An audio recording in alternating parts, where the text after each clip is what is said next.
श्री सीताराम शिखावस्थी के चैनल में आप सभी का स्वागत है। मैं हूं शिखावस्थी। भाद्रपद माह चल रहा है। भाद्रपद माह जिसे भादव का महीना या ऋषिकेश माह के नाम से भी इसे जाना जाता है, भगवान श्री कृष्ण का बहुत ही प्रिय माह है। इसी महीने में हम भगवान का जन्मोत्सव मनाते हैं। अब आगे भगवान की छठी का महोत्सव मनाएंगे, राधाष्टमी का उत्सव करेंगे। तो यह जो भाद्रपद माह है भगवान श्री कृष्ण का बहुत ही प्रिय माह है। भक्ति आनंद बरसाने का महीना है। इस महीने में भगवान कृष्ण के भक्त उनकी भक्ति में सराबोर रहते हैं। तो आज इस वीडियो में हम जानेंगे कि भाद्रपद माह के कृष्ण पक्ष की एकादशी तिथि का व्रत किस दिन किया जाएगा और उस का महत्व क्या है, पूजन विधि क्या है। तो देखिए, भाद्रपद माह की जो एकादशी है, कृष्ण पक्ष की एकादशी, उसे अजा एकादशी के नाम से जाना जाता है। और इसका व्रत में इस बार बहुत ही ज़्यादा कंफ्यूजन है। कई जगहों पर यह व्रत 29 अगस्त को किया जा रहा है और कई जगहों पर इस व्रत को 30 अगस्त को किया जा रहा है। तो पहले हम यह जान लेते हैं कि एकादशी तिथि का शुभ मुहूर्त क्या है, कब से वह प्रारंभ हो रही है। एकादशी तिथि प्रारंभ होगी 28 अगस्त की रात्रि में 1:19 पर और एकादशी तिथि समाप्त होगी, पूर्ण होगी 29 तारीख की रात्रि में 1:37 पर। तो उदय तिथि का मान रखते हुए एकादशी का जो व्रत है वह 29 तारीख को किया जाना चाहिए। लेकिन इस बार पक्षवर्धिनी महाद्वादशी का शुभ संयोग बन रहा है, जिसकी वजह से अजा एकादशी का व्रत 29 अगस्त को नहीं 30 अगस्त को किया जाना बताया जा रहा है कि उस दिन यह अजा एकादशी का व्रत किया जाएगा। तो हाँ, अब आप यह कहेंगे कि पक्षवर्धिनी महाद्वादशी क्या है। तो पक्षवर्धिनी महाद्वादशी की स्थिति तब बनती है जब किसी भी पक्ष की, जैसे किसी भी महीने की पूर्णिमा या अमावस्या तिथि पर 2 सूर्योदय होते हैं।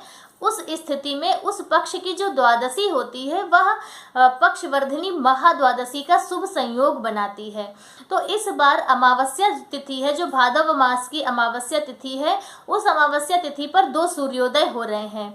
अमावस्या तिथि सोमवार की सुबह प्रारंभ होगी और मंगलवार की सुबह सूर्योदय के पश्चात अमावस्या तिथि पूर्ण होगी। इसीलिए सोमवती अमावस्या और भौमवती अमावस्या दोनों के योग भादव के महीने में बन रहे हैं। तो इसीलिए भादव के महीने में जो 2 अमावस्या तिथि पर 2 सूर्योदय हो रहे हैं, तो उस स्थिति में पक्षवर्धिनी महाद्वादशी का शुभ संयोग बन रहा है। इसीलिए और जब महाद्वादशी का शुभ संयोग होता है तो एकादशी की जगह पर महाद्वादशी का व्रत करना ज़्यादा उत्तम बताया जाता है। क्योंकि हम जब एकादशी व्रत करते हैं तो उसमें हमें एक एकादशी का व्रत व्रत करने का पुण्य फल प्राप्त होता है और महाद्वादशी का व्रत करने से 1000 एकादशी करने का पुण्य फल प्राप्त होता है। तो अब जो लोग 29 तारीख को एकादशी करेंगे तो ऐसा नहीं है कि उन्हें पुण्य फल प्राप्त नहीं होगा एकादशी का, उन्हें प्राप्त होगा, लेकिन एक एकादशी का व्रत करने का पुण्य फल प्राप्त होगा। जो लोग 30 अगस्त को करेंगे उन्हें 1000 एकादशी करने का पुण्य फल प्राप्त होगा। तो अब आप पे निर्भर करता है कि आप कौन से दिन की एकादशी का चयन करेंगे। जैसे कि बहुत लोग व्रत नहीं करते हैं, सिर्फ चावल इत्यादि का त्याग करते हैं, इसलिए वह एकादशी तिथि को देखते हैं, तो उन्हें 29 तारीख की एकादशी का ही मान रखना है। चावल इत्यादि का त्याग आप 29 तारीख की एकादशी को ही करेंगे, क्योंकि 30 तारीख को बिल्कुल भी एकादशी नहीं है। ना तो 29 तारीख को दशमी विद्या एकादशी है और ना ही 30 तारीख को एकादशी विद्या द्वादशी है। एकादशी नहीं है, लेकिन पक्षवर्धिनी महाद्वादशी का शुभ संयोग है। इसलिए हम सभी लोग 30 अगस्त को व्रत करेंगे अजा एकादशी का। हमारे आश्रम मलुकपीठ वृंदावन में 30 अगस्त को एकादशी की जाएगी और हम लोग जब हमारे आश्रम में एकादशी होती है तभी हम लोग एकादशी करते हैं। और बहुत सी जगहों पर 30 तारीख को ही एकादशी व्रत किया जा रहा है। कई जगहों पर है कि वह 29 तारीख को एकादशी कर रहे हैं। तो अब आप अपने संप्रदाय या जहाँ पर आप जिसे मानते हो तो उस हिसाब से भी आप कर सकते हैं, और आपकी इच्छा हो तो आप 30 तारीख की एकादशी कर सकते हैं। 30 तारीख की एकादशी ज़्यादा पुण्य फलदायी होगी। और इसी दिन गोवत्स द्वादशी की भी पूजा होती है। कई जगहों पर इस दिन गाय और बछड़े की पूजा अर्चना भी होती है। तो यदि आपके यहाँ गोवत्स द्वादशी होती है, बछवारस की पूजा जिसे कहते हैं, तो वह भी आप द्वादशी तिथि यानी कि 30 अगस्त को ही करेंगे। तो इस तरह से हमने जाना कि किस प्रकार क्यों इस बार अजा एकादशी का व्रत 30 अगस्त को किया जा रहा है। अब हम यह जान लेते हैं कि एकादशी तिथि को हमें कब से किस प्रकार से मानना है और पारण कौन से दिन करना है। तो देखिए, जैसे कि बहुत लोग हैं वह जैसे इस तरह की कोई स्थिति बनती है कि एक दिन एकादशी होती है, दूसरे दिन महाद्वादशी का शुभ संयोग होता है, तो वो लोग 2 दिनों की व्रत करते हैं। यदि आप 2 दिनों का व्रत नहीं कर सकते हैं तो उसमें क्या होता है कि जैसे अब हमें पता है कि 29 तारीख को एकादशी है, तो क्या उस दिन हम अन्न भोजन कर सकते हैं। तो शास्त्रों में तो यही मान्यता है कि जैसे एक एकादशी, जिस दिन आपने एकादशी मानी उसके एक दिन पहले आप 10वीं तिथि के नियमों का पालन करते हैं। तो यदि आप 30 तारीख को व्रत कर रहे हैं तो 29 तारीख को आप 10वीं तिथि का पालन करें, चावल इत्यादि का त्याग करें और शुद्ध सात्विक भोजन आप कर सकते हैं। और यदि आपकी स्वेच्छा हो तो आप फलाहार एकादशी को कर लें, चाहे आप बस आप अन्न का त्याग कर लें, बाकी फलाहार आप जितने बार मन हो उतने बार करें और द्वादशी को आप अपनी पूर्ण एकादशी का व्रत करें। इस प्रकार से भी आप कर सकते हैं, इसमें कोई बाध्यता नहीं है। जैसी आपका सामर्थ्य हो, आपकी स्वेच्छा है, जिस प्रकार से आप इसमें करना चाहें वह कर सकते हैं। अब हम यह जान लेते हैं कि हमें किस प्रकार से पूजा अर्चना करनी है। तो एकादशी तिथि के दिन सुबह ब्रह्म मुहूर्त में उठना चाहिए, स्नान करना चाहिए, और नहीं स्नान तो आप सूर्योदय से पहले तो स्नान कर ही लें एकादशी तिथि पर। उसके बाद अपने मंदिर में आप सबसे पहले अपने व्रत का संकल्प लें। व्रत का संकल्प लेने के बाद लक्ष्मी नारायण भगवान की भोले बाबा के साथ में पूजा अर्चना करेंगे, क्योंकि चातुर्य मास में भगवान भोलेनाथ की पूजा ज़्यादा की जाती है और नारायण भगवान के साथ में भोले बाबा हर जगह पर उनकी भी पूजा अर्चना होती है।